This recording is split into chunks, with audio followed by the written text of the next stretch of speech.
to contribute to the employment of the unemployed Kenyans. Okay, it's the responsibility. It is not your business. Okay, hang on, Mr. President. Who is Kenyan government? Kenyan government is me and you. Hang on, Mr. President. You saw the mandate of the Kenyan people. Exactly. There is a we can't represent all of us. Yes. I worked hard for my money. Yes. You said it's not tax. But there is a bill in Parliament. If it's passed, it's legally binding.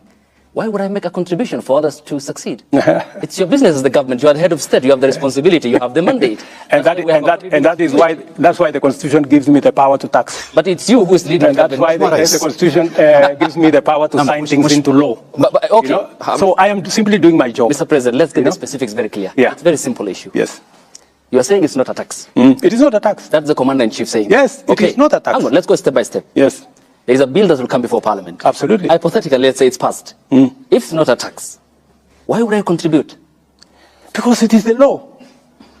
The law, Mr. President. Once it is passed, it is the law. Okay, meaning then it's a tax, and you understand that it's a tax. Yeah, once it is passed, it is the law, and you have to contribute. Let me ask you. One rider, Mr. President. Let me ask you. Just allow me. Let me ask you, Abdi. Do you know that today you contribute 6% of your salary to NSSF? Correct. Why? It is not a tax. Mr. President, hang on. On that, Mr. President. It's the same thing. Okay, it is the law. The issue, though. There is the NHIF question, Mr. President. Yes. Which you have passionately talked about. I am very passionate about. Which is still, again, because you have cherry picked on the NSSF, but there is the NHIF component, which I still pay for. Yes. You pay for as well. Yes. But then, what's the point of contributing to the NHIF program, yet I go to the hospital and I only get paid for the bed?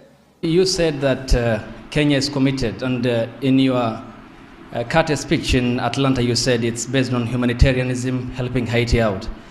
But can you explain the geopolitical goal, 12,000 kilometers away from Nairobi, when schools in the counties of Baringo, West Pokot, and Turkana have not yet opened because of the banditry problem, yet you are committing our national police force to Haiti, and where is the priority, this being one of your major manifesto pillars, talking about security, and to the extent that even the Defense Cabinet Secretary talked about the deployment of, if need be, the Kenyan military or the special personnel to make sure that schools are open, children go to school in areas that are bandit prone in Kenya. Why are you committing to Haiti when we have a problem back home?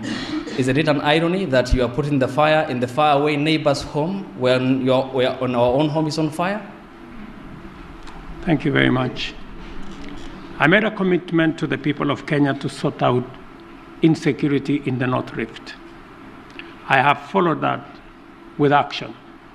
As we talk, there are 3,000 military officers in the North Rift, 2,000 police officers in the North Rift. We have renovated the first 15 schools and completed. We have reopened 20 schools already that were closed in the North Rift, and that exercise is ongoing. We have made tremendous progress in making sure that we create security at home, but that does not take away our responsibility. Even as we were deploying troops and policemen in our own country, in North Rift, to sort out the banditry problem, we still deployed 1,000 troops to DRC Congo, because that is our neighborhood. We have 5,000 troops in Somalia, because equally that is our responsibility. And Haiti should not be an exception.